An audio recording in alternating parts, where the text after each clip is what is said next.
ಕೊಟ್ಟಿಲ್ಲ ಅಂತ ಒಂದು ಕಡೆ ಆದ್ರೆ ಇನ್ನೊಂದು ಕಡೆ ಕಾಮಗಾರಿ ಕಳಪೆ ಆಗಿದೆ ಅಂತ ದೂರು ನನಗೂ ಕೂಡ ಬಂದಿದೆ. ದಿಶಾ ಮೀಟಿಂಗ್ ನಲ್ಲಿ ನಮ್ಮೆಲ್ಲ ಸದಸ್ಯರು ಬರ್ತಾ ಇದ್ದಾರೆ, ನಾವು ಚರ್ಚೆ ಮಾಡ್ತೀವಿ.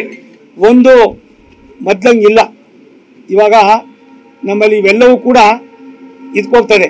ಯಾವುದದು ಅಲ್ಲಪ್ಪ, ಈ ರಿಪೋರ್ಟ್ ಇದು ಪ್ರೊಸೀಡಿಂಗ್ಸ್ ಎಲ್ಲನೂ ಕೂಡ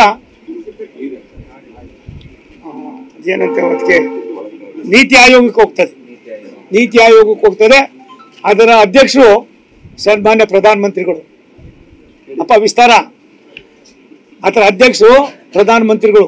ಕೇವಲ ಕರ್ನಾಟಕನೇ ಅಲ್ಲ, ರಾಷ್ಟ್ರದ ಎಲ್ಲ ಭಾಗಗಳಲ್ಲೂ ಕೂಡ ಅವ್ರದ್ದೇ ಆದಂಥ IAS ಆಫೀಸರ್ಗಳನ್ನ ಮತ್ತೊಬ್ಬರನ್ನ ಹಾಕಿ ಅಲ್ಲಲ್ಲೇ ರ್ಯಾಂಡಮ್ ಆಗಿ ಅವರೇ ಇದು ಮಾಡ್ತಾ ಇದ್ದಾರೆ. ಅದರಲ್ಲಿ ತುಮಕೂರು ಕೂಡ ಸೇರ್ತದೆ. ಇನ್ನೊಂದು ನಿಮಗೆ ಸೋಮಣ್ಣನ ನಾಳೆ ಸಾಯಂಕಾಲ ಮಲೇಷ್ಯಾದ ಪ್ರಧಾನಿಗಳು ದೆಹಲಿಗೆ ಬರ್ತಾ ಇದ್ದಾರೆ. ಅವರ ಇನ್ಚಾರ್ಜನ್ನು ನನಗೆ ಹಾಕಿದ್ದ. ಹಾಗೆ ಯಾಕೆ ಹಾಕಿದ್ರೆ ನನಗೆ ಗೊತ್ತಿಲ್ಲ. ನಾನು ಕೇಳಿದೆ भाषा का प्रॉब्लम है ಅಂತ. भाषा का प्रॉब्लम भी नहीं, क्या भी नहीं, आज चलिए बात कीजिए, कैसा होता है क्या होता है बाद में देखेंगे, आपका काम आप कीजिए, जाइए आप ऑफिस का किधर किधर होने का जाइए.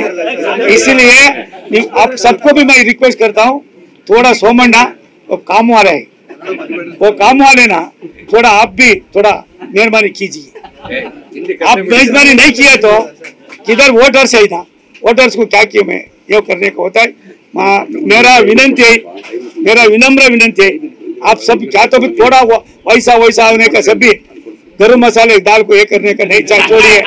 अभिवृद्धि देखिए, तुमकुर एक बड़ा 32 डिस्ट्रिक्ट में नंबर 1 डिस्ट्रिक्ट होने का मेरा क्या 45 इयर्स का मेरा काम है, मेरा अनुभव है. मैं कैसा बेंगलुरु में काम कर कोई वो सभी इधर समर्पण करने का आप तो भी थोड़ा मेहरबानी कीजिए. Thank you very much.